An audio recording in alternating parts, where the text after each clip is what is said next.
କେନ୍ଦୁଝରରୁ ଆସିଥିବା ଅଜୟ ଭାଇଙ୍କୁ ମଧ୍ୟ କୃତଜ୍ଞତା ଜ୍ଞାପନ କରୁଛି। ଏହି ଶ୍ରୀ ଅରବିନ୍ଦ ପାଠଚକ୍ରଟି ବେରା, ବାରଦା, ମାତୃଭବନ କଟକ ଓ ମାତୃପାଲି ମେଦିନପାଳ, ଶ୍ରୀ ଅରବିନ୍ଦ ପୁଣ୍ୟଯୋଗା କେନ୍ଦ୍ର, ମହିଷାପାଟ, ଅନ୍ୟାନ୍ୟ ଦର୍ଶନ ଦିନ ଗୁଡିକରେ ଆଶ୍ରମର ଧାରା ଅନୁଯାୟୀ ସିଦ୍ଧି ଦିବସ ଫେବୃଆରୀ 21, ଅଗଷ୍ଟ 15, ନଭେମ୍ବର 24 ଦିବସ ମାନଙ୍କରେ ପାଳନ କରାଯାଉଛି। ଶ୍ରୀ ଅରବିନ୍ଦ ପାଠଚକ୍ରଟି ସାପ୍ତାହିକ ପାଠଚକ୍ର ପ୍ରତ୍ୟେକ ଶୁକ୍ରବାର ସନ୍ଧ୍ୟା 6ଟାରୁ 7 ଘଟିକା ପର୍ଯ୍ୟନ୍ତ ଅନୁଷ୍ଠିତ ହୁଏ।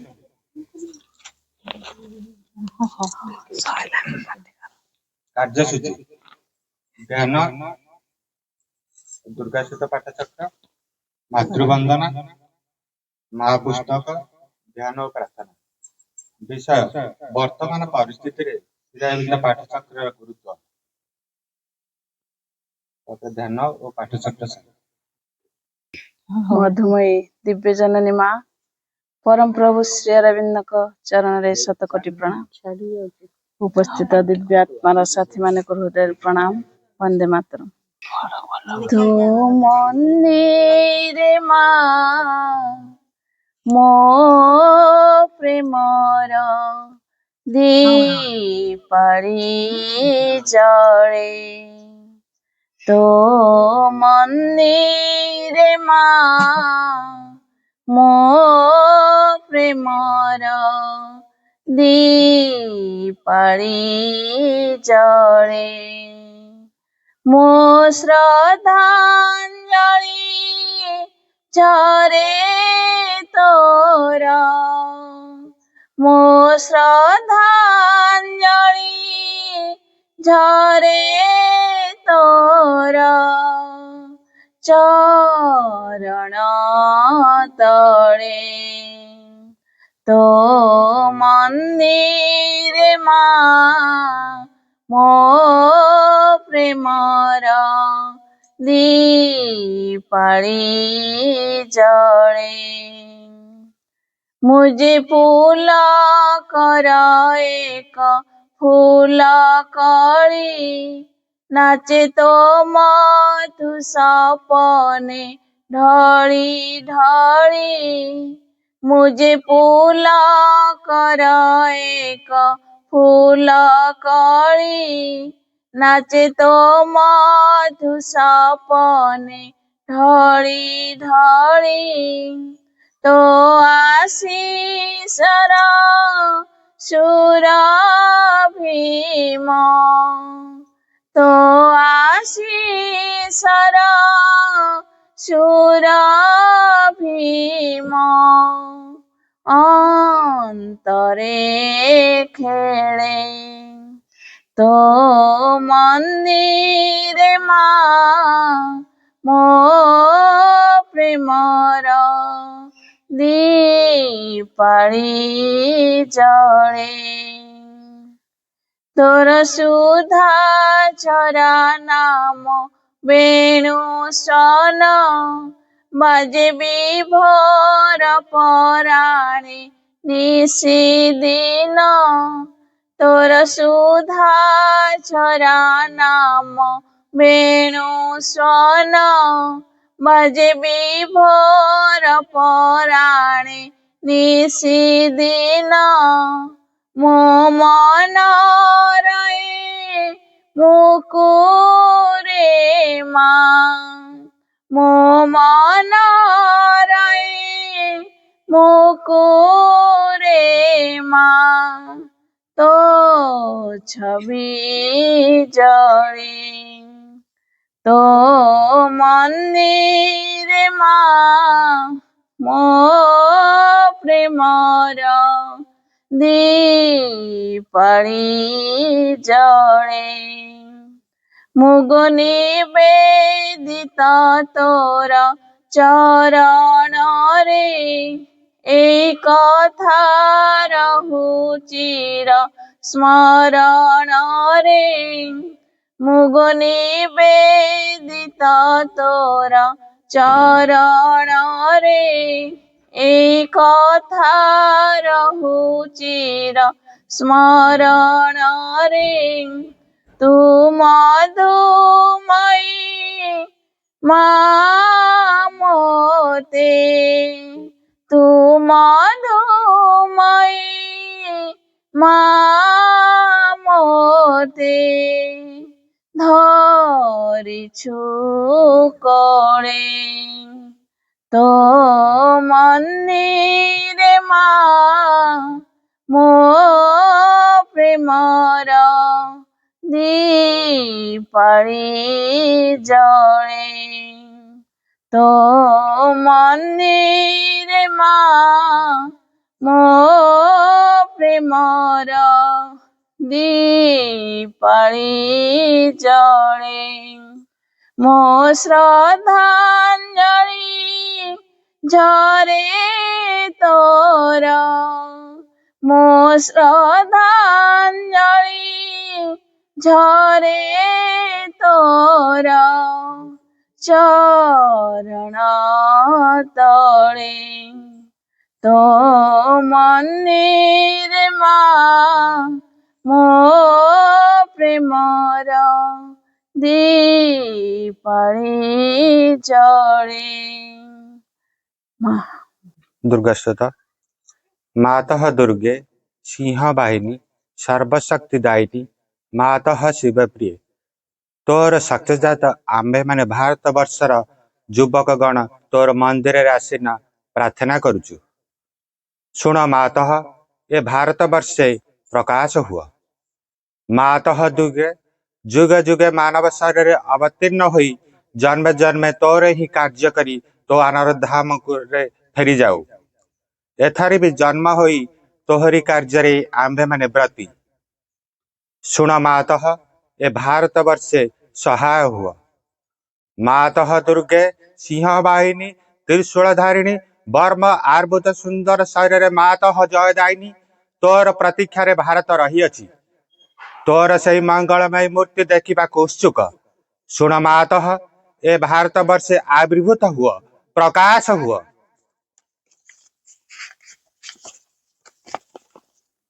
मातः दुर्गे बलदायिनी प्रेमदायिनी ज्ञानदायिनी शक्ति स्वरूपिणी भीमे सौम्य रुद्र रूपिणी जीवन संग्राम भारत संग्राम तोर प्रेरित योद्धा माने दिय मां प्राणे माने असुरर शक्ति असुरर उद्यम दिय मां हृदय बुद्धि देव चरित्र देव ज्ञान।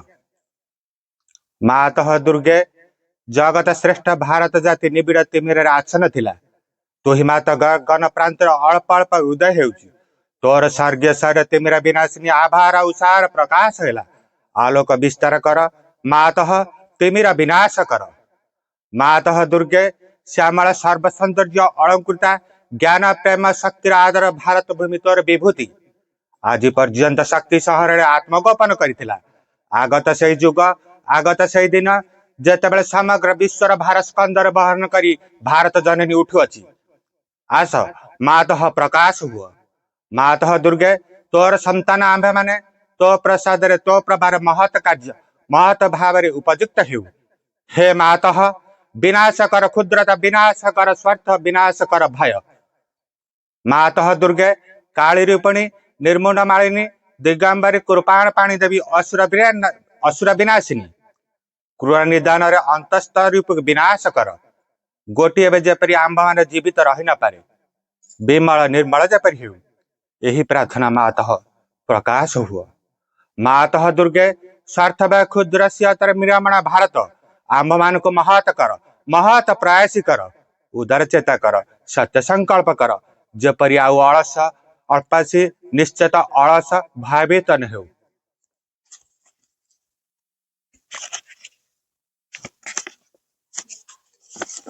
मातः दुर्गे जोग शक्ति विस्तार कर आंबे माने तोर प्रिय आर्य संतान आंभ मान मध्य लुप्त शिक्षा चरित्र मेधा शक्ति श्रद्धा भक्ति तपस्या ब्रह्मचर्य सत ज्ञान विकास करी जगत वितरण कर। मानव सह दुर्गति नाशिनी जगदम्बे प्रकाश हुआ। मातः दुर्गे अंतस्तर भी संहार करी बाहर बाधा विघ्न निर्मूल कर।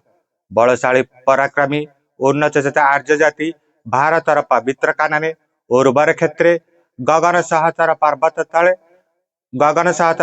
तले पुतशालिता नदी तीरे एकता प्रेम सत्य शक्ति शिल्प साहित्य विक्रम ज्ञान रे श्रेष्ठ हो निवास करू।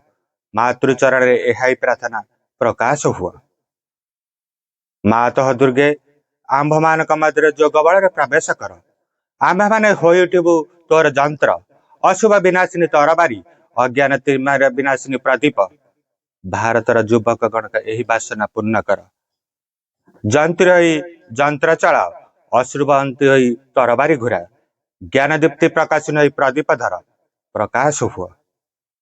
मातः दुर्गे तोते पाइले विसर्जन करिबु नाही। श्रद्धा भक्ति प्रेम डोरे बांधि रखिबु। आस मातः आंभ मान मन प्राण शरीर प्रकाश हुआ।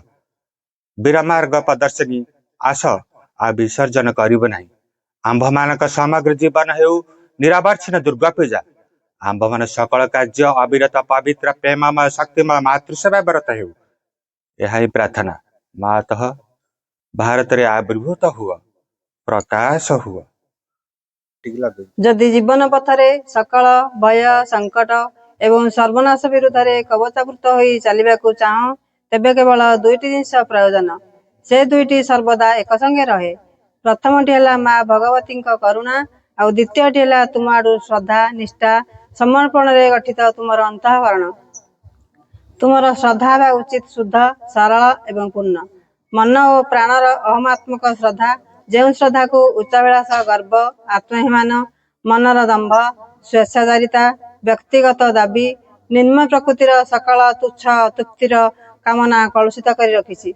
से श्रद्धार अनुन्नत धूमाछन शिक्षा स्वर्लग दिगरे ऊर्ध्व को प्रज्वलित हो उठे नहीं। मन रख भागवत कर्म और भागवत अभिव्यक्ति रे साहाय्य निमित्त तुमको तुमर जीवन दिया होइछि। आउ किछि आकांक्षा कर नहीं। केवल दिव्य चेतनार विशुद्धि शक्ति ज्योति प्रसारता प्रशांति आनंद सकाशे आकांक्षा कर। जेपरिकी सेही चेतना तुम मन प्राण देह को रूपांतरित और सर्वांग सुंदर करी गढ़िया निमित्त सतत सचेष्ट हो उठिब। आउ किछि चाह नहीं। केवल पृथ्वी उपरे तुम मध्यरे जो माने अधिकार पाइछंती जो मानकु ग्रहण करा होइछि सेमानक मध्यरे भागवत आध्यात्मिक अतिमानस सत्य और ताहार वास्तव सिद्धि को चाह एवं चाह सही अवस्था और व्यवस्था जार आनुकूल्य रे हेब एही सत्यर सृष्टि एवं सकल विरोधी शक्ति उपरे पूर्ण विजय। तुमर आंतरिकता और तुमर समर्पण हेउ यथार्थ एवं संपूर्ण। जेबे तुमको निजको दे देबाकू हुए तबे निशेष रे दे दियो। कौनसी दाबी कौनसी शर्त कौनसी कुंठित भाव रख नहीं। जद्वारा तुमर सकल वस्तु दिव्य जननीकरण हो जिवो। अहंकार पाई अथवा अन्य कौनसी शक्ति को देवा सकाशे जेपरी आउ किछि अवशिष्ट नथिबो। तुमर श्रद्धा तुमर आंतरिकता और समर्पण जेते पूर्णतर हेब माँ कर करुणा और अभय सेते ही घेरी रहिब। जदि माँ भगवती करुणा और अभय तुम संगे रहिछि तेबे आउ एपरी कौन अछि जहा तुमको स्पर्श करिवो बा आउ काहाकू तुमे भय करिवो। एही कृपारु अल्प टिके भी तुमको सकल बाधा विपत्ति और संकट रु पार कर देब। तांकर पूर्ण उपस्थिति जदि तुमको आवृत करी रखे तेबे निरापदरे तुम पथरे तुमे चली जाई परिवो। कारण से पथ हला मांकर। ए जगत रे हेउ बा अदृश्य जगत समूह रे हेउ कौनसी शत्रु शक्ति ताहा जेते शक्तिशाली हेउ ना कहीं तुमको स्पर्श करि परिबो नाही। कौनसी विभीषिका तुम चिंतार कारण होई परिबो नाही। एही करुणार स्पर्श रे संकट सुजोग रे व्यर्थता सार्थकता रे दुर्बलता अमोघ सामर्थ्य रे परिणत हुए। कारण दिव्य जननीकर अनुकंपा हला परमेश्वरଙ୍କ अनुमति। एबे हेउ बा परे हेउ ताहार फल सुनिश्चित पूर्व निर्दिष्ट अवश्यंभावी और अनिर्वाज्य। सारा जीवन श्रेय शरण तो परिमा किए काहीं। सारा जीवन श्रेय शरण तो परिमा किए काहीं माँ जेबे मोते शरण न देबु बंची पारिबी नाही सारा जीवनर श्रेय शरण तो परिमा किए काहीं सकल शोक संताप राशि तोह बिनु किए पारिब आश्वासी सकल शोक संताप राशि तोह बिनु किए पारिब आश्वासी पड़ी गले तले तोली के कहिब किछि तोर होई नाही पड़ी गले तले तोली के कहिब किछि तोर होई नाही सारा जीवनर श्रेय शरण तो परिमा किए काहीं मोर मोरे जेबे उठे मोर कोह झरे तो आखिरू धार धार लुह मोर मोरे जेबे उठे मोर कोह झरे तो आखिरू धार धार लुह मो सुखे तू सुखी दुखे मोर दुखी हसु जेबे हसे मुही मो सुखे तू सुखी दुखे मोर दुखी हसु जेबे हसे मुही सारा जीवनर श्रेय शरण तो परिमा किए काहीं सकले गाइबे मोर कोटि दोष तू मते देइछु विक्रम विश्वास सकले गाइबे मोर कोटि दोष तू मते देइछु विक्रम विश्वास मो भितरे सात संभावनार जुआर देइछु फेई मो भितरे सात संभावनार जुआर देइछु फेई सारा जीवनर श्रेय शरण तो परिमा किए काहीं कोटि जन्मे सूझी न पारिबि ऋण देइछु जाहा मां कृपा अनुपम कोटि जन्मे सूझी न पारिबि ऋण देइछु जाहा मां कृपा अनुपम तोह सेवा करी जाऊ ए जीवन आउ किछि मागु नाही तोह सेवा करी जाऊ ए जीवन आउ किछि मागु नाही सारा जीवनर श्रेय शरण तो परिमा किए काहीं मां जेबे मोते शरण न देबु बंची पारिबि नाही। सारा जीवनर श्रेय शरण तो परिमा किए काहीं। सारा जीवनर श्रेय शरण तो परिमा किए काहीं। माँ Pranam at the lotus feet of the Divine Mother. Karunamai Ma, Param Prabhu Sri Aurobindo,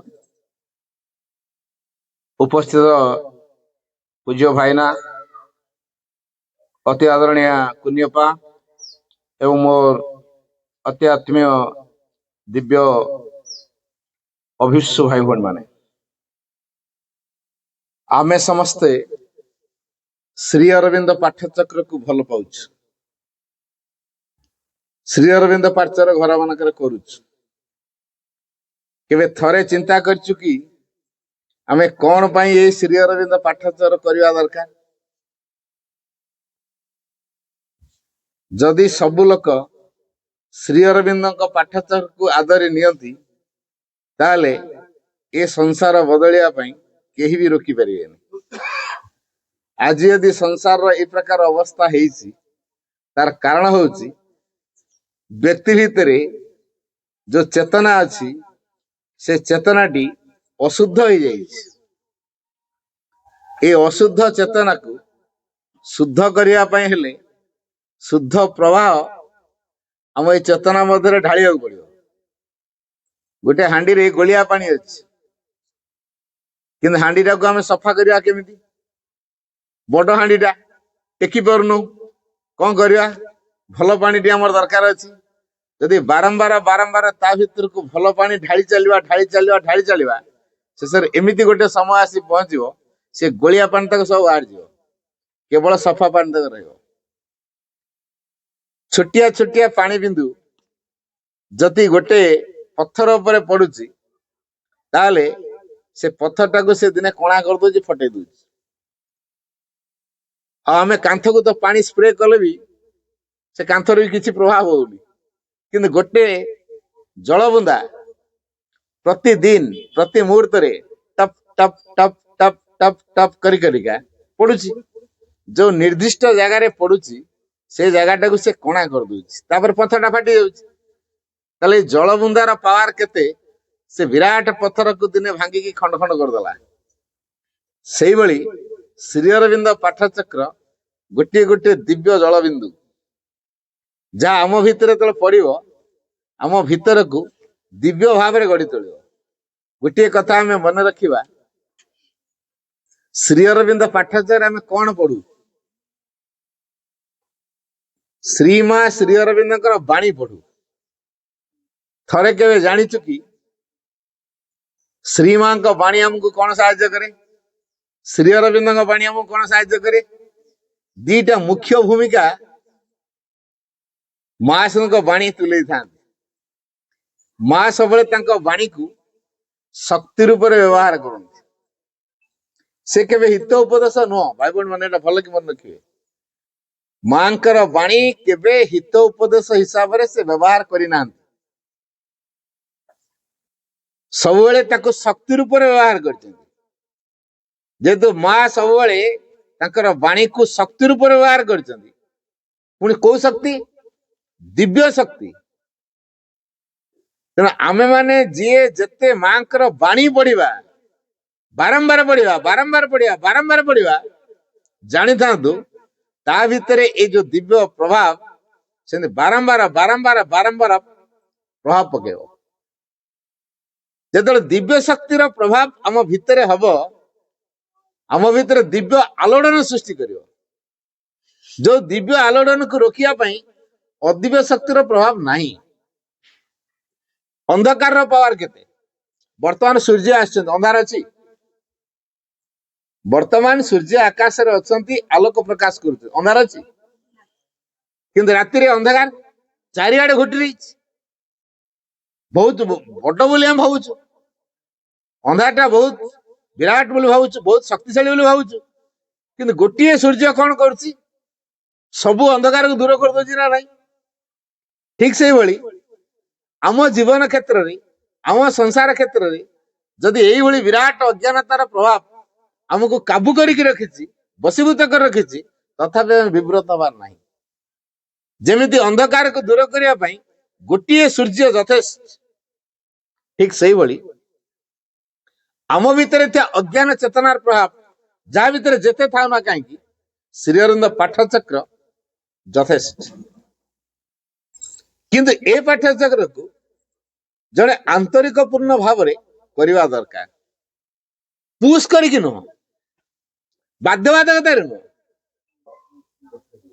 ଜଣେ ସ୍ୱତଃ ଆଗ୍ରହ ପ୍ରକାଶ କରିକି ପାଠ୍ୟଚକ୍ର କରିବ। କାହିଁକି ସେ ଅନୁଭବ କରିବା ଦରକାର ପାଠଚକ୍ର ହଉଛି ସେଇ ପ୍ରକାର ଏକ ଯଜ୍ଞ ପିଣ୍ଡ, ସେଇ ପ୍ରକାର ଏକ ଚେତନା ପ୍ରବାହର ଧାରା, ସେଇ ପ୍ରକାର ଏକ ଶକ୍ତିର ଧାରା ଯିଏକି ମୋ ଜୀବନକୁ ଦିବ୍ୟ କରି ଗଢିବା ସହିତ ସଂସାରକୁ ଅଦିବ୍ୟତାର ପ୍ରଭାବରୁ ଦୂର କରି ସଂସାରରେ ଦିବ୍ୟ ପ୍ରଭାବକୁ କାର୍ଯ୍ୟକାରୀ କରାଇ ପାରିବ। ଏଇ ଭାବନାକୁ ନେଇ ଜଣେ ପାଠଚକ୍ର କରିବା ଦରକାର। ଆଉ ଆମେ ଏଇ ଭାବନାକୁ ନଉନୁ ଯଦି ପାଠଚକ୍ର କରୁଛୁ ପ୍ରଭାବ ତ ନିଶ୍ଚିତ ରହିବ କିନ୍ତୁ ଡେରିରେ ପ୍ରଭାବଟା ଅନୁଭବ ହବ। ଯଦି ଭାବ ନେଇକିରି କଲେ ତୁରନ୍ତ ଅନୁଭବ ହବ। ପାଠଚକ୍ର ପ୍ରଭାବ କେ ବ୍ୟର୍ଥ ଯିବନି। ଗୋଟେ କଥା ଭାଇ ଭଉଣୀ ମାନେ ମନେ ରଖନ୍ତୁ, ଜାଣତରେ ହଉ ବା ଅଜାଣତରେ ହଉ ଯଦି ପାଠଚକ୍ର ପରିସର ଆପଣ ବସୁଛନ୍ତି ଏ ପରିସର ଭିତରେ ମାଙ୍କର ଶକ୍ତିର ପ୍ରଭାବ କାର୍ଯ୍ୟକାରୀ ହେଇଯାଏ, ଯାହା ଫଳରେ ତାର ଅବଚେତନଗତ ଭାବରେ ହେଲେ ମଧ୍ୟ ତା ଭିତରେ ସେ କ୍ରିୟା କରେ। ତେଣୁ ପାଠଚକ୍ର ପରିସର ଭିତରେ ଆସି ବସିଲେ ଯଥେଷ୍ଟ ହେଇଯିବ। ମାଙ୍କ ମୁହଁକୁ ଚାହିଁଲେ ବହୁତ କଥା ହେଇଯିବ, ମାକୁ ମା ବୋଲି ଡାକିଦେଲେ ବହୁତ କଥା ହେଇଯିବ। କାରଣ ଇଏ ସବୁ ସେଇ ପ୍ରକାର ଶକ୍ତିର ପ୍ରଭାବ ଆମେ ଅନୁଭବ କରିବା ଯଦି ପାଠଚକ୍ରକୁ ପୂର୍ଣ୍ଣ ଆନ୍ତରିକତାର ସହିତ କରିବା, ବାଧ୍ୟବାଧକତାରେ ନୁହେଁ। କାରଣ ଇଏ ହଉଛି ଆଧ୍ୟାତ୍ମିକ ଅନୁଷ୍ଠାନ। ଯୋଉ ଆଧ୍ୟାତ୍ମିକ ପ୍ରଭାବ ପାଠଚକ୍ରରୁ ମିଳେ ତାରି ଦ୍ୱାରା ଜୀବନ ରୂପାନ୍ତର ହୁଏ। ତେଣୁ ଆମେ ଯଦି ଜୀବନକୁ ରୂପାନ୍ତର କରିବାକୁ ଚାହୁଁଛୁ ଏ ପ୍ରକାର ଜରା ବାର୍ଦ୍ଧକ୍ୟ ଅଜ୍ଞାନତା ଅସତ୍ୟ ମିଥ୍ୟା ଅରାଜକତା ହିଂସା କାମ କ୍ରୋଧ ଲୋଭ ମୋହ ଅସୂୟା ଆମ ଭିତରେ ଥିବା ଜଡତା ତାମସିକତା ଆଳସ୍ୟତା ପରିବର୍ତ୍ତନ ବିମୁଖତା ନିଷ୍କ୍ରିୟତା ବୋଧ ଅବିଶ୍ୱାସ ସନ୍ଦେହ ଦୁରାଗ୍ରହ ଏ ସମସ୍ତ ପ୍ରଭାବକୁ ଯଦି ଆମ ଭିତରୁ ଦୂର କରିବାକୁ ଚାହୁଁଛୁ ଏକମାତ୍ର ମେଡିସିନ ସେଇଟା ହଉଛି ଶ୍ରୀ ଅରବିନ୍ଦଙ୍କ ପାଠଚକ୍ର। ତେଣୁ ଯେପର୍ଯ୍ୟନ୍ତ ଆମେ ଶ୍ରୀ ଅରବିନ୍ଦ ପାଠଚକ୍ରକୁ ପୂର୍ଣ୍ଣ ଆନ୍ତରିକତାର ସହିତ କରିନାହୁଁ ପାଠଚକ୍ର ପ୍ରଭାବକୁ ଆମେ ଅନୁଭବ କରିପାରିବା ନାହିଁ। ତେଣୁ ପାଠଚକ୍ର ବର୍ତ୍ତମାନ ସମାଜ ପାଇଁ ବହୁତ ଜରୁରୀ। ପୃଥିବୀର ବର୍ତ୍ତମାନର ଯୋଉ ସଂକଟ ତାର କାରଣ ହଉଛି ଚେତନାଗତ ସଂକଟ, ଅଶୁଦ୍ଧ ଚେତନାର ପ୍ରଭାବ। ତେବେ ଏ ଚେତନାଟା ଅଶୁଦ୍ଧ ହେଲା କେମିତି?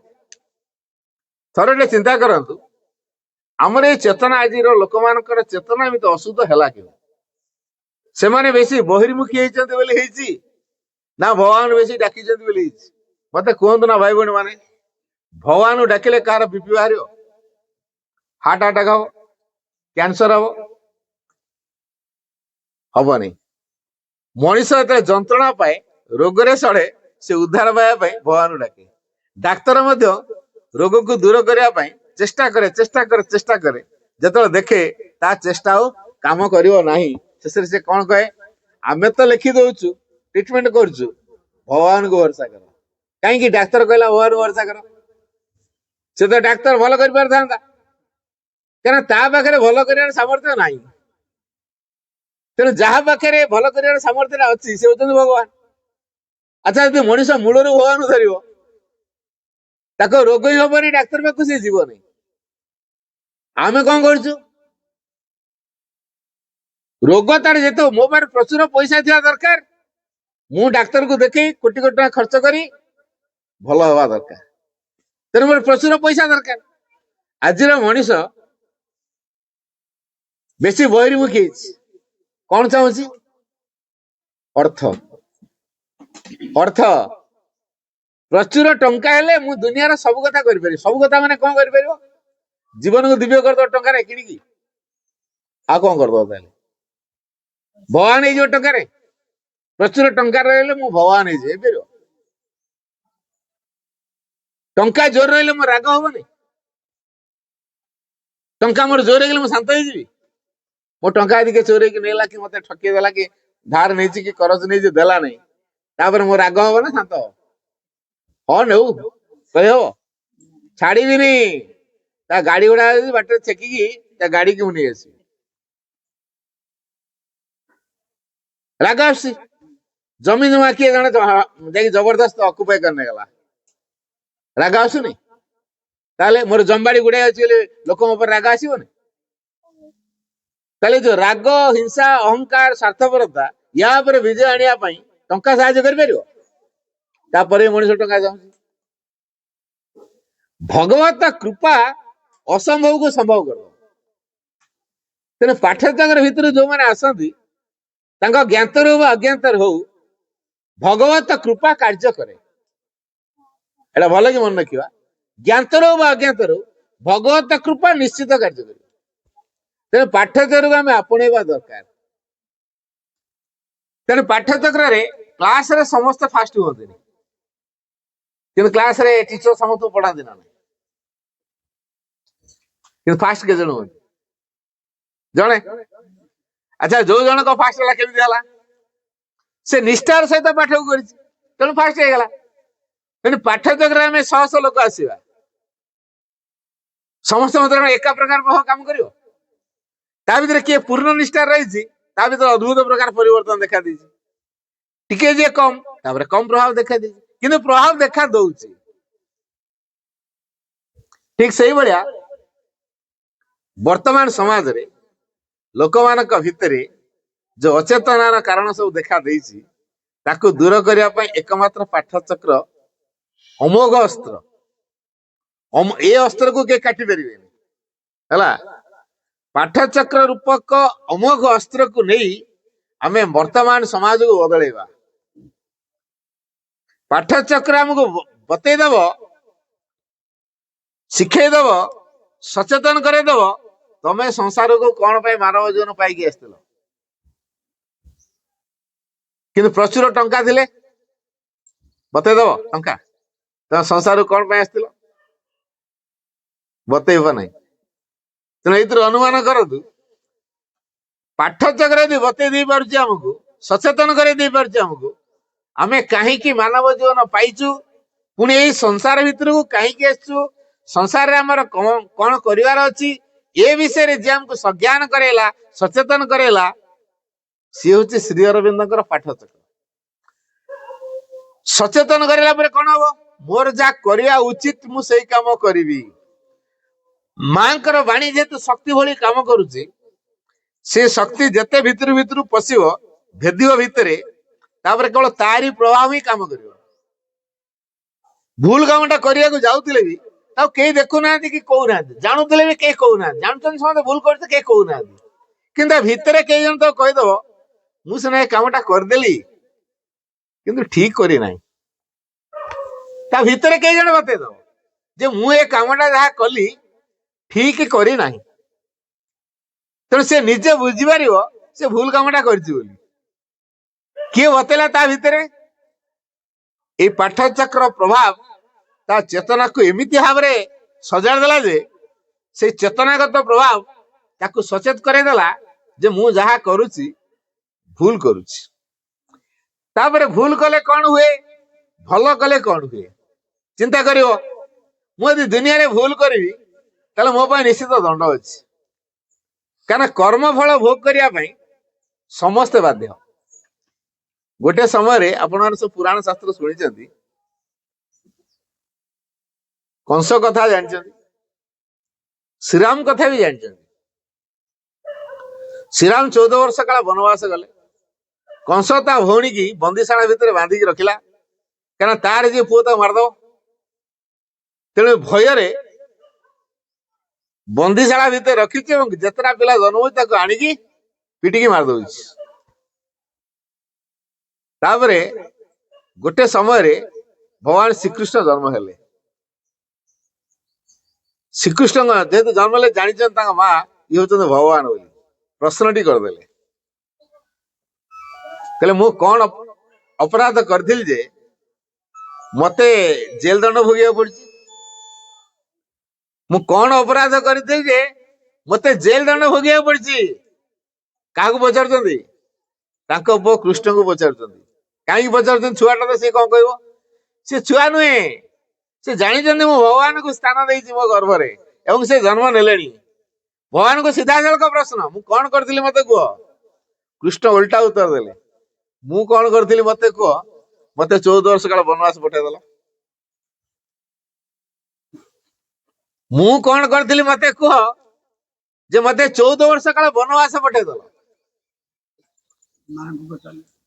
हैला बर्तमान कृष्ण पचार माँ को माँ तार कौन उत्तर दो से जानला अरे अरे अरे मोर पूर्व जीवन रे आगुरु से जहा होइकी थिला सेतिरे से कहिदेला मो पुआ भरत अब राजा आउ रामचंद्र जीवे वनवास तेणु जी रामचंद्र होते 14 वर्ष काल वनवास जाइए एवं से कौन है कृष्ण है तेणु से कहते मु कौन करी मत कह तुम तो मोर माँ है मत कहीं 14 वर्ष काल वनवास पठेदेल कौन अपराध करदेली तुम तो वनवास पठे देच तुम जेल दंड भोगनी बर्तमान भोगुच तेना देखो कौ जीवन में से कौन कर्म करते फल भोग करने बाध्य भगवान को जन्म देता माँ पुणी भोगी तो आम कर्म फल बाद पड़ जा तेणु ये अनुभव करवा आम कौन करवा दरकार भल कले आम जीवन भल जब भूल करवा आम पनिशमेंट अच्छी तेरे श्री अरविंद पाठ्यचक्र आमको जनईदब जे मो जीवन में मु के भूल काम करी ना जनईदब जनईला कलु ताले कौन हम ताप गोटे विकल्प व्यवस्था बाहर किसी गोटे पनिशमेंट जोटा कहुए साधारण भाव में पनिशमेंट प्रकृत पनिशमेंट ना टर्निंग पॉइंट है आम जीवन गोटे टर्निंग पॉइंट ताकू आम ना दो पनिशमेंट प्रत्येक व्यक्तिर जीवन में जो पनिशमेंट आसूची जानी था ये पनिशमेंट पनिशमेंट नुह यहाँ हूँ जीवन टर्निंग पॉइंट किसी शिक्षा अच्छी किसी परिवर्तन दिग खोल तेणु जेहेतु आम गोटे भूल काम पूर्व जीवन करूँ ये जीवन भोगबू ना ना जदि भगवान शरणापन्न होता श्री अरविंद पाठाचार कर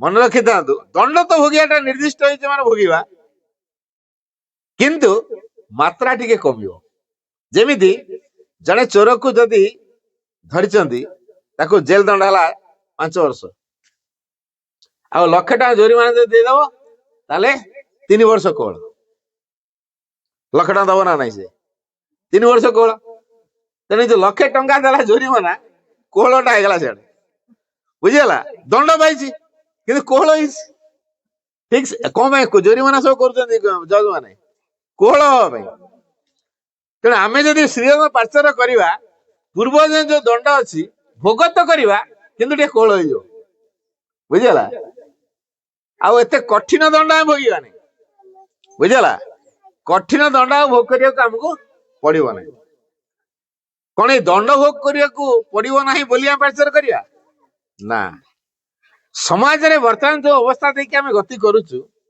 आम जीवन केवे निरापद बोले आम अनुभव कर गोटे सुरक्षित धारा आमर दरकार सुरक्षित जीवन टे दरकार तबे जो सुरक्षित जीवन टा सुरक्षा क्या पाखे अच्छी भगवान पाखे कहुई the divine alone can give you a perfect protection the divine alone can give you a perfect protection अर्थ केवल भगवान ही तुमको परिपूर्ण सुरक्षा दे पारिबे जदि आमको केवल भगवान परिपूर्ण सुरक्षा दे पारिबे ताले परिपूर्ण सुरक्षाटा भगवान पाखे अच्छी तेणु जहाँ पाखे परिपूर्ण सुरक्षाटा अच्छी सी आम दरकार ना नहीं ताले आम जीवन भगवान दरकार ना नहीं कहतु ताले जो भगवान को पाइबार सर्टकट बाट है श्री अरविंद पाठचक्र कहीं लोके कौन आज पर्यटन भगवान डाकु नथिले आम बापा आम जेजेबापा आम ता बापा ता बापा ता बापा इन पढ़ात 100 वर्ष 200 500 वर्ष तलू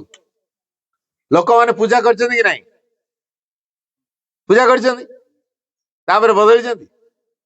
ବଦଳି ନାହାନ୍ତି। କାହିଁକି? ଗୋଟେ କଥା ଭଲ କି ମୁଁ କହିଦଉଛି, ମନେ ରଖନ୍ତୁ। ଯୋଉମାନେ ବଦଳିବା ପାଇଁ ଅମଙ୍ଗ, ସେମାନେ ପୂଜା କରିବେ। ମୁଁ ମନରୁ କହୁନି, ଏଟା ମା ଲେଖିଛନ୍ତି। ଯୋଉମାନେ ବଦଳିବା ପାଇଁ ଅମଙ୍ଗ, ସେମାନେ ପୂଜା କରନ୍ତି। ତେଣୁ ଶ୍ରୀ ଅରବିନ୍ଦ ପାର୍ଥକ୍ୟ ଜଣେଇଦେଲା ଯେ ଯୋଉମାନେ ବଦଳିବା ପାଇଁ ଅମଙ୍ଗ, ସେମାନେ ପୂଜା କରନ୍ତି। ତାହେଲେ ମୁଁ ବଦଳିବାକୁ ଚାହେଁ ନା ଯୋଉ ପ୍ରକାର ମଣିଷ ହେଇକି ଅଛି ସେଇ ପ୍ରକାର ମଣିଷ ହେବାକୁ ଚାହେଁ? ମୋର କଣ ଦରକାର? ମୁଁ ଯୋଉ ମଣିଷ ହେଇଛି, ଯଦି ଏଇ ପ୍ରକାର ମଣିଷ ହେବାକୁ ଚାହୁଁଛି, ତାହେଲେ ମତେ ରୋଗ ଆସିବ, ମତେ ଦୁଃଖ ଆସିବ, ଜରା ବାର୍ଦ୍ଧକ୍ୟ ଆସିବ, ଅଜ୍ଞାନତାର ପ୍ରଭାବ ଆସିବ, ମିଥ୍ୟାର ପ୍ରଭାବ ଆସିବ। ମିଥ୍ୟା ମତେ କାବୁ କରିକି ରଖିବ, ଅନେକ ଯନ୍ତ୍ରଣା ଦବ ଏବଂ ଶେଷରେ ମତେ ମୃତ୍ୟୁ ମଧ୍ୟ ଲଭିବାକୁ ପଡିବ। କିଏ ଏଟା ବତେଇବ? ଯେତେବେଳେ ଆମେ ସେଇ ମଣିଷ ହେଇକି ଚାହିଁବୁ, ସେଇ ମଣିଷ ହବାକୁ ଚାହିଁଲେ ଏଇ କଥାଟା ହବ ନା। ମୁଁ ସେଇ ମଣିଷ ହବାକୁ ଚାହେଁନି, ମୁଁ ଗୋଟେ ନୂଆ ମଣିଷ ହବାକୁ ଚାହେଁ। ଯଦି ମୁଁ ଗୋଟେ ନୂଆ ମଣିଷ ହବାକୁ ଚାହେଁ, ଯୋଉ ନୂଆ ମଣିଷକୁ ରୋଗ ଆସିବନି, ଦୁଃଖ ଆସିବନି, କଷ୍ଟ ଆସିବନି, ବାର୍ଦ୍ଧକ୍ୟ ଆସିବନି, ଅଜ୍ଞାନତା ଆସିବନି, ମିଥ୍ୟା ଆସିବନି, ଏଇ ପ୍ରକାର ପ୍ରଭାବ ମୋ ଭିତରେ ଆଉ ଅଜ୍ଞାନତାର ପ୍ରଭାବ କାମ କରିବନି, ମୁଁ ଗୋଟେ ନୂଆ ମଣିଷ ହେବି। ଏଇ ନୂଆ ମଣିଷ ଯୋଉ ହେବି, ସେ ନୂଆ ମଣିଷ ହବାରେ ଯିଏ ସାହାଯ୍ୟ କରିବ, ସେଇଠି ହଉଛି ଶ୍ରୀ ଅରବିନ୍ଦ ପାର୍ଥକ୍ୟ। ତେଣୁ ପଚାରନ୍ତୁ ଲୋକଙ୍କୁ, କିଏ କହିବ ମୁଁ ପୁରୁଣା ମଣିଷ ହେବାକୁ ଚାହେଁ? କେହି କହିବେନି। କିଏ ଦୁଃଖ ଚାହେଁ? କେହି କହିବେନି। କିଏ ରୋଗ ଚାହେଁ? କେହି କହିବେନି। କିନ୍ତୁ ଆସୁଛି ନା ନାହିଁ? ଆମେ ଯାହା ଚାହୁଁନୁ ସେଟା ବିନା ନିମନ୍ତ୍ରଣ ଆସି ପହଞ୍ଚୁଛି, ବିନା ନିମନ୍ତ୍ରଣରେ। କିନ୍ତୁ ଯୋଉଟା ଚାହୁଁଛୁ ଦୁର୍ଲଭ ହେଇଯାଉଛି, ସହଜେ ଆମେ ଲାଭ କରିପାରୁନୁ। କିନ୍ତୁ ଶ୍ରୀ ଅରବିନ୍ଦ ପାର୍ଥକ୍ୟ କରିଚାଲନ୍ତୁ ନା, ସେ କଣ କରିବ? ଆମ ପାଖରେ ଆମ ଚାରିପଟେ ଗୋଟେ ସୁରକ୍ଷା ବଳୟ ଘେରିକି ରଖିବ। ଶ୍ରୀ ଅରବିନ୍ଦ ମାଙ୍କର ଯୋଉ ଶକ୍ତିର ପ୍ରଭାବ ଆମକୁ ଘେରିକି ରହିବ। ମୁଁ ଏଟା ମନରୁ କହୁନି, ଶ୍ରୀ ଅରବିନ୍ଦ ସ୍ପଷ୍ଟ କରିଛନ୍ତି। Remember the mother, though physically far from her, try to feel her with you and act according to what your inner being tells you. That would be your will. Then you will be best able to feel her presence and mind. A zone of quietude and peace will accompany you everywhere. ବାକ୍ୟ ଲମ୍ବା, ଶ୍ରୀ ଅରବିନ୍ଦଙ୍କର ବାଣୀ, ମୁଁ ଓଡିଆ କହିଦଉଛି। ଶ୍ରୀ ଅରବିନ୍ଦ କହିଲେ remember ଦ ମଦର। ଯଦି ଆମେ ଶ୍ରୀ ଅରବିନ୍ଦ ପାର୍ଥକ୍ୟ କରୁଥିବା, ଶ୍ରୀ ଅରବିନ୍ଦ ଆମକୁ ଯୋଉ ପ୍ରେରଣା ଦଉଛନ୍ତି, ତମେ ମାଙ୍କୁ ସବୁବେଳେ ସ୍ମରଣ କର। Remember the mother, though physically far from ହର। ଯଦିଓ ଆମେ ମାଙ୍କ ଠାରୁ ଫିଜିକାଲି ଭାବରେ, ସ୍ଥୂଳ ଭାବରେ ମାଙ୍କଠୁ ବହୁତ ଦୂରରେ ଅଛୁ, ଯଦିଓ ଆମେ ଅଛୁ, ବ୍ୟସ୍ତ ହବାର ନାହିଁ। Try to feel her with you. Try to feel her with you ମାନେ ତମ ସହିତ ସେ ଅଛନ୍ତି ବୋଲି ଅନୁଭବ କରିବାକୁ ଚେଷ୍ଟା କର। କେମିତି ଏଇଟା ହବ? ଶ୍ରୀ ଅରବିନ୍ଦ ପାର୍ଥକ୍ୟ ବତେଇଦବ ଏଇ ମାଙ୍କ ଉପସ୍ଥିତିକୁ ଆମେ କେମିତି ଆମ ସହିତ ଅନୁଭବ କରିବା। କଣ ବତେଇବ? ଯଦି ଆମେ ନିରବଚ୍ଛିନ୍ନ ଭାବରେ ମାଙ୍କୁ ସ୍ମରଣ କରୁଛେ, ତାହେଲେ ମାଙ୍କ ଉପସ୍ଥିତି ରହେ। By constant remembrance of the mother and open towards her help, ଏବଂ ଏଇ ମାଙ୍କ ସହାୟତା ପ୍ରତି ଖୋଲି ଧରିଲେ ମାଙ୍କ ଉପସ୍ଥିତି ବଳବତୀ ରହେ। ଏଇ ଶିକ୍ଷାଟା ଶ୍ରୀ ଅରବିନ୍ଦ ପାଠଚକ୍ରରୁ ଆମେ ପାଇବା। ଯଦି ଆମେ ନିରବଚ୍ଛିନ୍ନ ଭାବରେ ମାଙ୍କୁ ସ୍ମରଣ କରୁଛେ ଏବଂ ମାଙ୍କ ଉପରେ ପୂର୍ଣ୍ଣ ଭରସା କରୁଛେ, ସହାୟତା ନିର୍ଭର କରୁଛେ, ମାଙ୍କର ସହାୟତା ଉପରେ ନିର୍ଭର, ଆଉ କାହା ଉପରେ ନୁହେଁ, ତାହେଲେ କଣ ହବ? ମା ଆମ ସହିତ ସବୁବେଳେ ରହିବେ, ସବୁବେଳେ ରହିବେ, ଆମକୁ ଛାଡିକି ଯିବେନି। ତେଣୁ ଏଇ ଯୋଉ ଶିକ୍ଷାଟା କୋଉଠି ମିଳିବ? ଶ୍ରୀ ଅରବିନ୍ଦ ପାଠଚକ୍ର ଭିତରୁ ହିଁ ମିଳିବ। ଯେତେବେଳେ ଜଣେ ଭଗବାନଙ୍କ ଉପସ୍ଥିତିର ବଳ ଭିତରେ ରହିଛି, ଭଗବାନଙ୍କ ଦ୍ଵାରା ପରିଚାଳିତ ହଉଛି, ଭଗବାନଙ୍କର ସାହାଯ୍ୟ ଲାଭ କରୁଛି, ତେଣୁ ସେ ଭଗବାନଙ୍କ ପାଇଁ ଉଦ୍ଦିଷ୍ଟ ହେଇଯିବ ନା ଏଇ ବାହ୍ୟ ଜଗତ ଅଜ୍ଞାନ ଜଗତ ପାଇଁ ଉଦ୍ଦିଷ୍ଟ ହେଇଯିବ? ଭଗବାନ ତାକୁ ବାଛିଛନ୍ତି ବୋଲି ସେ ତାକୁ ଗ୍ରହଣ କରିଛନ୍ତି ଏବଂ ତା ଭିତରେ ତାଙ୍କ ପ୍ରଭାବକୁ ଦେଖି ତାକୁ ଗଢୁଛନ୍ତି। ତେଣୁ ଭଗବାନ ଆମକୁ ବାଛନ୍ତୁ, ୟାଠୁ ଗର୍ବ ଗୌରବର କଥା ଆଉ କିଛି ଅଛି? ଆମକୁ କେମିତି ଭଗବାନ ବାଛିବେ, ଭଗବାନଙ୍କର ଆମେ ଯୋଗ୍ୟ କେମିତି ହବା, ଭଗବାନଙ୍କର ଯଥାର୍ଥ ପିଲା ଆମେ କେମିତି ହବା, ଏଇ କଥାଟିକୁ ଯଦି ଆମେ ଆଖି ଆଗରେ ଆଣୁ, ଲୋକେ ମତେ ଖରାପ କହିଲେ ଚିନ୍ତା ନାହିଁ, ଲୋକେ ମୋ ନାଁରେ ଡିଣ୍ଡିମା ମାରିଲେ ଚିନ୍ତା ନାହିଁ, ଲୋକେ ମତେ ଅଭିଶାପ ଦେଲେ ଚିନ୍ତା ନାହିଁ, ଲୋକେ ମତେ ଗାଳି ଗୁଲଜ କଲେ ଚିନ୍ତା ନାହିଁ, ଲୋକ ମତେ ଚାଞ୍ଚଲ୍ୟ କଲେ ଚିନ୍ତା ନାହିଁ, ଲୋକ ମତେ ସମାଲୋଚନା କଲେ ଚିନ୍ତା ନାହିଁ, ଲୋକ ମତେ ସମାଜରୁ ବହିଷ୍କୃତ କରିଦେଲେ ଚିନ୍ତା ନାହିଁ, ମା ଗ୍ରହଣ କରିଛନ୍ତି ତ ଜୀବନ ଯଥେଷ୍ଟ ହେଇଯିବ। ତେଣୁ ଏଇ ମାଙ୍କ ସହିତ ଆମର ଏଇ ଯୋଉ ଜୀବନ ବା ଭଗବାନଙ୍କ ସହିତ ଆମର ଏଇ ଯୋଉ ଜୀବନ, ଇଏ ହଉଛି ବ୍ଲିସଫୁଲ, ଆନନ୍ଦପୂର୍ଣ୍ଣ। ଭଗବାନଙ୍କ ବ୍ୟତୀତ ଜୀବନ ମାୟାପୂର୍ଣ୍ଣ, ପୂର୍ଣ୍ଣ ମାୟା। ତେଣୁ ଆମେ ଭଗବାନଙ୍କ ସହିତ ଜୀବନ ବଞ୍ଚିବାକୁ ଚାହୁଁଛୁ ନା ଭଗବାନଙ୍କୁ ଦୂରେଇ ଦେଇ, ଭଗବାନଙ୍କୁ ବାଦ ଦେଇକି ଜୀବନ ବଞ୍ଚିବାକୁ ଚାହୁଁଛୁ? ତେଣୁ with divine life is blissful, merciful. Without divine life is illusion. ଜୀବନ ହଉଛି ମାୟାପୂର୍ଣ୍ଣ, ଅଜ୍ଞାନପୂର୍ଣ୍ଣ। ସେ କୋଉ ପ୍ରକାର ଜୀବନ ବାଛିବା ଦରକାର, ସେ ଶିକ୍ଷା କୋଉଠୁ ମିଳିବ? ଶ୍ରୀ ଅରବିନ୍ଦଙ୍କ ପାର୍ଶ୍ୱରୁ ମିଳିବ। ଆମର କୋଉ ପ୍ରକାର ଜୀବନ ଦରକାର, ସେ ପ୍ରକାର ଜ୍ଞାନ ଆମକୁ ଶ୍ରୀ ଅରବିନ୍ଦ ପାଠଚକ୍ର ଦବ।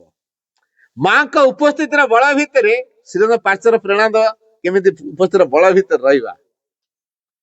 ସକଳ ଶାନ୍ତି, ସକଳ ସୁରକ୍ଷା, ସକଳ ନିରାପତ୍ତାର ଯେ ଉତ୍ସ ସେ ହଉଛନ୍ତି ଭଗବାନ।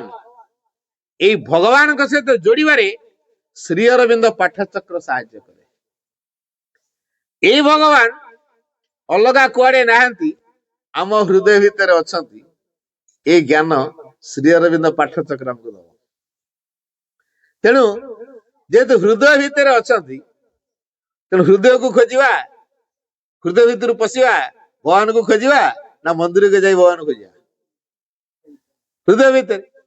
ଯଦି ହୃଦୟ ଭିତରେ ଭଗବାନଙ୍କୁ ଖୋଜିଲେ ତା ଭିତରକୁ ପ୍ରବେଶଟା ହବ ନା ବାହାର ଉତ୍କ୍ଷିପ୍ତ ହବ? ଭିତରକୁ ପ୍ରବେଶ ହବ। ଭିତରକୁ ଗଲେ ପରିବର୍ତ୍ତନ ଅନିବାର୍ଯ୍ୟ ହେଇଯିବ। ଜୀବନ ଯଦି ଅନ୍ତର୍ମୁଖୀ ହେଲା, ଜୀବନ ବଦଳିବାଟା ନିଶ୍ଚିତ ହେଇଯିବ। ଆଉ ଯଦି ଜୀବନ ବହିର୍ମୁଖୀ ହେଇଗଲା, ବଦଳିବାର ଚାନ୍ସ ନାହିଁ। ମୁଁ ଆଙ୍କର ଦେଖିଲି କୋଠା କରିଦେଲେ, ତାଙ୍କର ଦେଖିଲି ଗାଡି କରିଦେଲେ, ତାଙ୍କର ଦେଖିଲି ଆଉ କଣ କରିଦେଲେ, ଫ୍ୟାକ୍ଟ୍ରି କରିଦେଲେ, ଆଉ କଣ କଣ କରିଦେଲେ, ମୁଁ ବି ମୋର ସେଇଆ କରିଦେବି, ତାଙ୍କ ଭଳିଆ ମୁଁ ହେଇଯିବି। ତାଙ୍କର ବଢିଆ ଅୟସ ଆରାମ ଭିତରେ ମୁଁ ବି ସେମିତି ଅୟସ ଆରାମରେ ରହିବି। କଣ ମୁଁ ତାଙ୍କ ଭଳିଆ ବି? ଠିକ ଅଛି ହବି। ସେ ବହିର୍ମୁଖୀ ଜୀବନ ବଞ୍ଚୁଛି, ମୁଁ ତାହେଲେ ସେ ବହିର୍ମୁଖୀ ଜୀବନ ବଞ୍ଚିବି। ଦିନେ ସମୟ ଆସିବ, ସେ ରୋଗରେ ସଢିବ। ଯୋଉ ସମ୍ପତ୍ତି ଭଗବାନ ଦେଇଥିଲେ, ଧାର ସୂତ୍ର ଦେଇଛନ୍ତି, ମନେ ରଖିଥାନ୍ତୁ, ଏଇଟା ମୁଁ ମିଛ କଥା କହୁନି। ଭଗବାନ ଆମକୁ ଯୋଉ ସମ୍ପତ୍ତି ଦେଇଥାନ୍ତି, ଏଟା ଧାର ସୂତ୍ର ଦେଇଥାନ୍ତି, ଆବଶ୍ୟକ ସମୟରେ ଏଟା ନେଇଯିବେ। ପଇସାକୁ ନେଇ ଗର୍ବ କରିବା କୌଣସି କାରଣ ନାହିଁ। ତଥାପି କଣ ଲୋକେ ବୁଝିପାରୁଛନ୍ତି? ତଥାପି ଲୋକେ ବୁଝିପାରୁନାହାନ୍ତି। ଆଜି ଯୋଉଟା ମୋ ପାଖକୁ ଆସିଛି, ଏଟା ଧାର ସୂତ୍ର ଦିଆହେଇଛି। ଭାବୁଛୁ ମୋ ପାଖରେ ଏତିକି ଦିନ ଧରି ରହିଲା ତ ମୁଁ ମାଲିକ ହେଇଗଲି, ହେଲା। ତାପରେ କଣ ହବ? ଭଗବାନ ଯେତେବେଳେ ଆବଶ୍ୟକ ହବ ନବା ବାଟ ବାହାର କରିବେ। ଆମେ ଦବା ପାଇଁ ଏମିତି ରାଜି ହଉନୁ। ଠିକ ଅଛି, ଦବା ପାଇଁ ବାଟ କରୁନ ତ, ଠିକ ଗୋଟେ ପଥର ବାହାରିବ, ପଥର କ୍ୟାନ୍ସର ହବ, ଗଲା ଆଉ କୋଟି କୋଟି ଟଙ୍କା ଖର୍ଚ୍ଚ ହେଇଥିବ, ପଇସା ସବୁ ପଳେଇଥିବ, ଗଲା ନା। ଯିବା ବାଟ ବାହାରିବ। ଭଗବାନ ଯେମିତି ଦେଇଛନ୍ତି ଆମେ ଜାଣିନଥିଲୁ, ନବାର ବାଟଟା ମଧ୍ୟ ସେମିତି ବାହାର କରିଦେବେ, ଆମେ ବି ଜାଣିପାରିବୁନି କେମିତି ଗଲା ପଇସା ମୋର ସବୁ। ମୁଁ ଏଟା ପ୍ରାକ୍ଟିକାଲ ଆଖିରେ ଦେଖିଛି। ପଇସା ଗର୍ବରେ ଲୋକେ ମାନି ନାହାନ୍ତି, ବଡ ଅଣ୍ଡରଷ୍ଟାଣ୍ଡ କରନ୍ତି ଅନ୍ୟମାନଙ୍କୁ। ମୁଁ ଗୋଟେ ଚିନ୍ତା କରେ, ତମ ପାଖରେ ପ୍ରଚୁର ପଇସା ଅଛି ବୋଲି, ଆମ ପାଖରେ ପଇସା ନାହିଁ ବୋଲି ତମେ ଆମକୁ ଭୂତରୁ ଭଳିଆ ଟ୍ରିଟ୍ କରୁଛ। ହଉ ରେ, ହଉ ଠିକ ଅଛି। ଏମିତି ସମୟ ଆସି ପହଞ୍ଚିଲା, କୋଟି କୋଟି ଟଙ୍କା ତାଙ୍କର ଥିଲା, କୋଟି କୋଟି ଟଙ୍କା ହେଲା। ତାପରେ ସବୁ ସରିଗଲା। ଝିଅ ଯୋଉମାନେ ଯେତିକି ସାହାଯ୍ୟ ଦବା କଥା ଦେଇଦେଲେ। ପ୍ରତି ମାସରେ 3 ଲକ୍ଷ ଟଙ୍କା ଖର୍ଚ୍ଚ ହେଲା ପ୍ରତି ମାସରେ।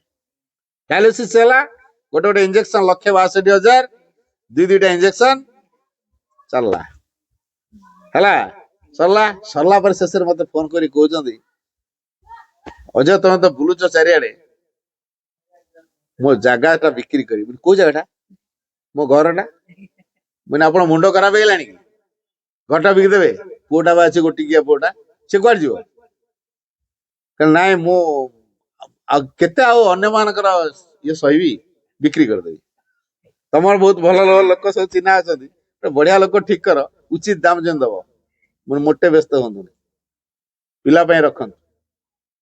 ତାର ଯେତେକ ସବୁ ପଇସା ସବୁ ମାରିମିରାଇ ରଖିଥିଲା, ତା ଦରମା ପଇସା, ତା ସ୍ତ୍ରୀର ଦରମା, ତାର ଦରମା, ପୁଣି ଉପରି ପଇସା, ତା ଦରମା 2 ଜଣଙ୍କର ଦରମାରେ ହାତ ବାଜେନି ହେଲା। 2 ଜଣଙ୍କ ଦରମା ହାତ ବାଜେନି। ଉପରି ପଇସାରେ ଘର ଦ୍ୱାର କଣ ସବୁ ହେଇଗଲା। ପଇସା ଗର୍ବ ସେ ଆଉ ବେଖାତିରେ କଥାବାର୍ତ୍ତା ସବୁବେଳେ। ମୁଁ ଜାଣିଛି ଏ ଦିନେ ରହିବନି। ଯେମିତି ସବୁ ପଇସା ସରିଗଲା, ଗଲା। ବର୍ତ୍ତମାନ ଆସିକି ଡୁବୁରି ପାଖରେ ମା ପୁଅ କି ରହିଛନ୍ତି, ଘର ସେମିତି ପଡିଛି। ଚିନ୍ତା କରନ୍ତୁ, ମୁଁ ଏଟା ନିଜେ ଅନୁଭବ କରିଛି। ମୁଁ ସେଇ କଥାଟା କହିଲି, ପାଠ ଧର କରୁଛ, ଏତେ ବେଖାତିର ମାଙ୍କୁ ଧରିଛ, ତାପରେ ଏମିତି କଣ? ମୁଁ ଏଟା ଜାଣିଛି, କହିଛି ତାଙ୍କୁ, କିନ୍ତୁ ମାନନ୍ତିନି। ବୟସରେ ଛୋଟ, ମୋ ବାପା ବୟସର ଲୋକ, ସେ କଣ କହିବି, ମାନନ୍ତିନି। ତାପରେ ଦେଖ ଏଇଭଳିଆ ପରିସ୍ଥିତି ହେଇଗଲା। ଶେଷରେ ରିଏଲାଇଜ କଲା, ଲାଷ୍ଟ ମୋମେଣ୍ଟରେ ରିଏଲାଇଜ କଲା, କାନ୍ଦିଲା। ମୁଁ ନାଇଁ ଭାଇ କାନ୍ଦନ୍ତୁନି, ଆପଣ ସୋଲ ଭିତରେ ବ୍ୟାକୁଳତା ପ୍ରକାଶ କଲାଣି, ଆପଣ ରିଲିଜ ହବ, ବ୍ୟସ୍ତ ହୁଅନ୍ତୁନି। ଏତେ କରିଥିଲି, ଏଇଟା ମନେ ପକାନ୍ତୁନି, ରିପେଣ୍ଡ କରନ୍ତୁନି।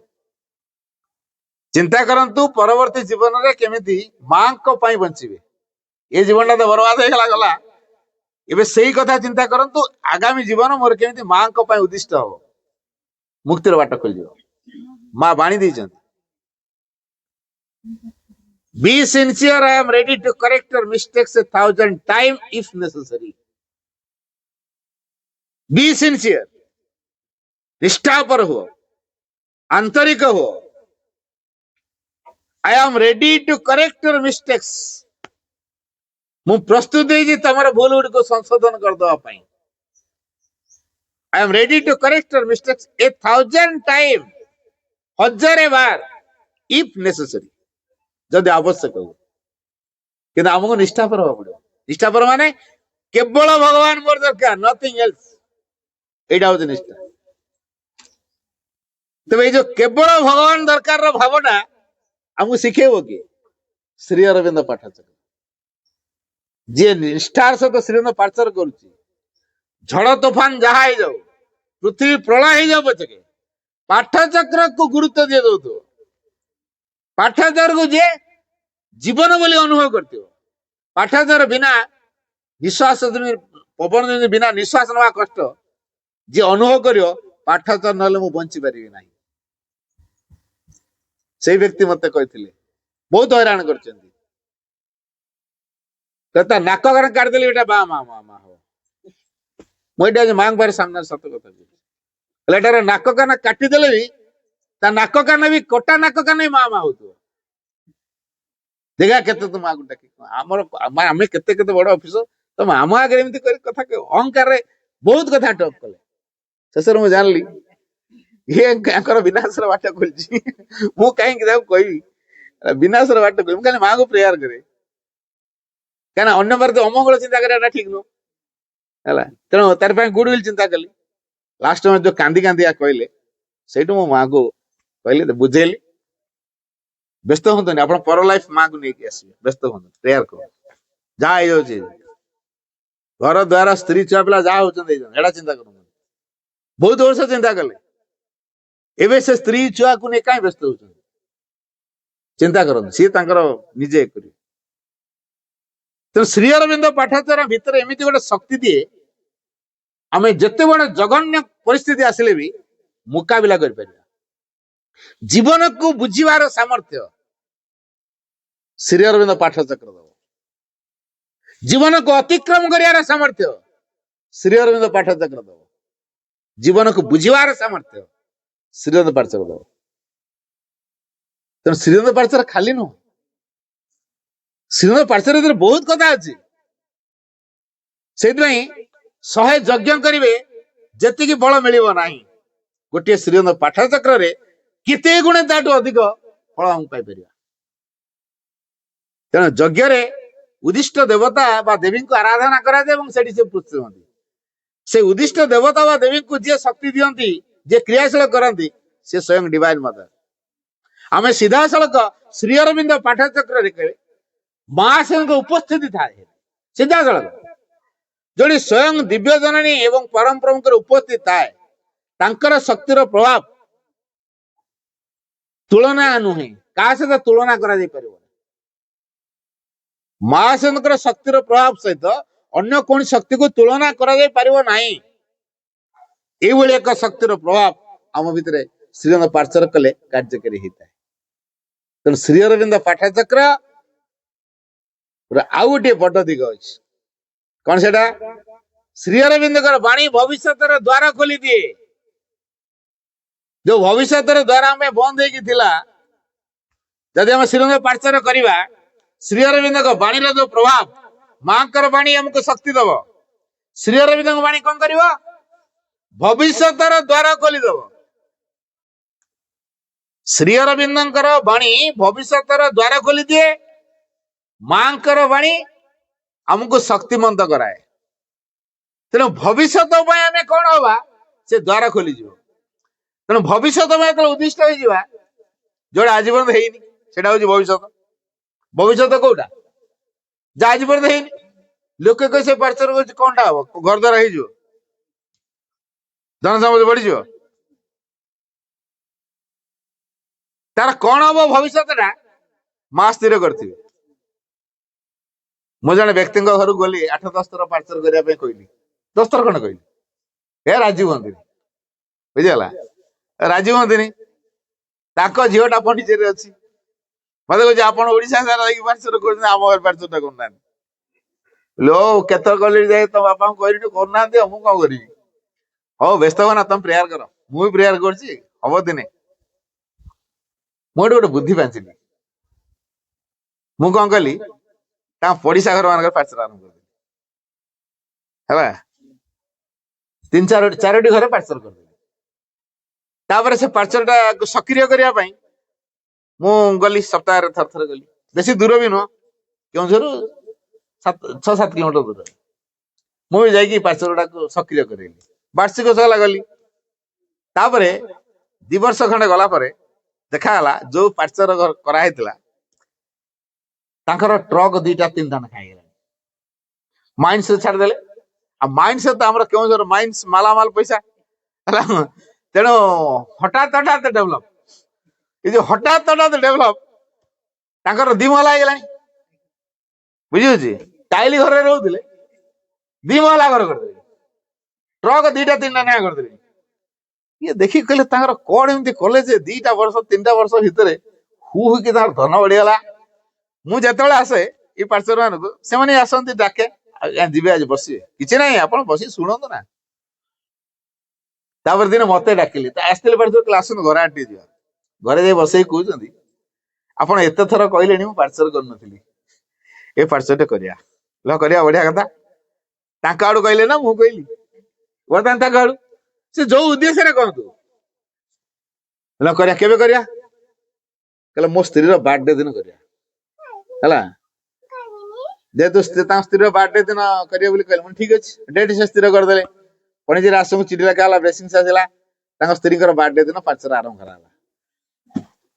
मुझे पचारि मजारे बोले अच्छा मुझे घर को 8-10 थर आसी बहु बार रिक्वेस्ट करची पार्चर करंतु बोली किंतु आपण पार्चर करना एबे हठात केमिति पार्चर पाई मन बळेले सत कथाटा कहू ना कहना आम भितर डिफरेन्स किसी ना कौन से कहले सत कथा आपण जो आम घर चारिपटे सब पार्चर गले आसिक देखुची सब घर द्वारा धन संपत्ति सब बढ़ला खोला कथा कहले ଆମର ଏଠି ଇଚ୍ଛା ହେଲା କାହାର ଆଉ ଧନ ସମ୍ପତ୍ତି ପାଇଁ ଆଉ ଲୋଭ ନାହିଁ। ଯଦି ପାଠଚର କରିବା ଦ୍ୱାରା ଧନ ସମ୍ପଦ ବଢୁଛି ତାହେଲେ ଆମେ ବି ସେମିତି ଧନ ସମ୍ପଦ ଟିକେ ବଢିବ ଏଇଆ ଭାବିକି ପାଠଟି କଲୁ ହେଲା, ରାଜି ହେଲୁ ଆଉ। ମୁଁ ହଉ ଠିକ ଅଛି, ଭଲ ହେଲା, ଯାଅ। କୌଣସି ନା କୌଣସି ସୋର୍ସ ଗୋଟେ ମିଳିଗଲା ତ ପାଠଟା କରିବା ପାଇଁ। ମୂଳରୁ ରାଜି ହଉନଥିଲେ ହେଲା, ମୂଳରୁ ରାଜି ହଉନଥିଲେ, କୌଣସି ନା କୌଣସି ଗୋଟେ ସୋର୍ସ ତ ମିଳିଗଲା ପାଠଟା କରିବା ପାଇଁ। ତାପରେ ପାଠ ଚାଲିଲା। ମୁଁ ଖାଲି ମାଙ୍କୁ ଡାକନ୍ତୁ, ଖାଲି ଘର ଦ୍ୱାର ନୁହେଁ, ଆପଣଙ୍କ ଘରର ଲୋକମାନଙ୍କର ଯାହାର ଯାହା ଅସୁବିଧା ଅଛି ସେ ବି ସଲ୍ଭ ହେଇଯିବ। ଏ କଥା କହିଲି, ସତୁବତ ତାଙ୍କର ସେଟା ହେଲା। ବିଶ୍ୱାସ କରିଗଲେ, ହଁ ଇଏ ଭାଇ ଯାହା କହୁଛନ୍ତି ଠିକ, ତାଙ୍କର ସବୁ କହିଦେଲେ ହେଇଗଲା ବା। ଇଏ ଭାଇ କହୁଛନ୍ତି ହବ, ହେଲା, ହେଇଗଲା। ତାଙ୍କ ସ୍ତ୍ରୀ ଚାଲି ପାରନ୍ତିନି, ଧୀରେ ଚାଲିବା ଆରମ୍ଭ ହେଲା। ତାଙ୍କର ଛୁଆର ଫିଟ୍ସ, ସିଏ ବି ଭଲ ହେଇଗଲା, ବାହା ହେଇଗଲା। ଆଉ ଗୋଟେ ଛୁଆର ହାର୍ଟ ପ୍ରୋବ୍ଲେମ, ସିଏ ଭଲ ହେଇଗଲା। ଏମିତି ଅଦ୍ଭୁତ ପ୍ରକାର ମିରାକଲ ତାଙ୍କର ସବୁ ହେଲା ହେଲା। ମୁଁ ଦେଖ ଏଇଟା କାହାର ପ୍ରଭାବ ଜାଣିଛ? ପାଠଚକ୍ର ପ୍ରଭାବ। ଏଇଟା ଆବଶ୍ୟକ ଥିଲା। ଏଇ ଯୋଉ ଅଚେତନା ଭିତରେ ଆପଣ ବୁଡିଥିଲେ, ସେ ଅଚେତନା ପାଇଁ ସମସ୍ତେ ରୋଗାକ୍ରାନ୍ତ ହଉଥିଲେ। ମଣିଷ ରୋଗ କାହିଁ ପାଏ? ରୋଗ ପର ଅସଲ କାରଣ ହେଲା ଅଚେତନା। ଆଉ ଏଇ ଅଚେତନା ଉପରେ ପୂର୍ଣ୍ଣ ବିଜୟକୁ ସମ୍ଭବ କରିବାରେ ଯିଏ ଶକ୍ତି ଦିଏ, ସାମର୍ଥ୍ୟ ଦିଏ, ସେ ହଉଛି ଶ୍ରୀମନ୍ତ ପାଠଚର ହେଲା। ତେଣୁ ଏବେ ଏତେ ନିଷ୍ଠାର ସହିତ ପାଠଚର କରୁଛନ୍ତି, ପରିବାର ସାରା ପ୍ରତିବର୍ଷ ବଞ୍ଚି ଯାଉଛନ୍ତି, ପ୍ରତିବର୍ଷ ହେଲା। ଆଉ ପାଠଚର ମାନେ ପୁରା ଏକଦମ ଟାଇମ ଟେବୁଲ, ପୁରା ନିଟ୍ ଆଣ୍ଡ କ୍ଲିନ, ଘର ଦ୍ୱାର ପରିଷ୍କାର ପରିଚ୍ଛନ୍ନ, ମା ଯାହା ଯାହା କହୁଛନ୍ତି ଠିକ ସେଇ ପ୍ରକାର କରୁଛନ୍ତି। କଷ୍ଟ ପଛେ ହଉଛି କିନ୍ତୁ କରୁଛନ୍ତି। ମା ବ୍ୟତୀତ ତାଙ୍କ ଘରେ ଆଉ ଅଲଗା କୌଣସି ଫଟୋ ନାହିଁ। ଆଗରୁ କେତେ କେତେ ଫଟୋ ପତ୍ର ଥିଲା, ମା ସିଂହଙ୍କ ବ୍ୟତୀତ ଆଉ ଅଲଗା ଫଟୋ ନାହିଁ, କେବଳ ମା ସିଂହ। ଏଇ ଯୋଉ ପରିବର୍ତ୍ତନଟା ହେଇଛି, କିଏ କରେଇଛି? ଶ୍ରୀଅରବିନ୍ଦ ପାଠଚର ହିଁ କରେଇଛି। ତେଣୁ ଶ୍ରୀଅରବିନ୍ଦ ପାଠଚର କଲେ ଜୀବନ ବଦଳିବାଟା ନିଶ୍ଚିତ ହେଇଥାଏ। ଭବିଷ୍ୟତ ପାଇଁ ଆମେ ଯୋଗ୍ୟ ହବାଟା ନିଶ୍ଚିତ ହେଇଥାଏ। ପ୍ରଭୁଙ୍କର ସଂକଳ୍ପକୁ ସାକାର ରୂପ ଦବାରେ ଆମମାନେ ଯୋଗ୍ୟ ହବାକୁ ହେଲେ ଆମ ପାଇଁ ଆବଶ୍ୟକ ହଉଛି ଶ୍ରୀଅରବିନ୍ଦ ପାଠଚକ୍ର। ସଂସାରକୁ ଦିବ୍ୟ କରି ଗଢିବାକୁ ହେଲେ ଆବଶ୍ୟକ ହଉଛି ଶ୍ରୀଅରବିନ୍ଦ ପାଠଚକ୍ର। ବ୍ୟକ୍ତିକୁ ଚେତନା ଦ୍ୱାରା ପରିଚାଳିତ ହେବାକୁ ହେଲେ, ଅଚେତନା ଉପରେ ପୂର୍ଣ୍ଣ ବିଜୟ ଆଣିବାକୁ ହେଲେ ଆବଶ୍ୟକ ହଉଛି ଶ୍ରୀଅରବିନ୍ଦ ପାଠଚକ୍ର।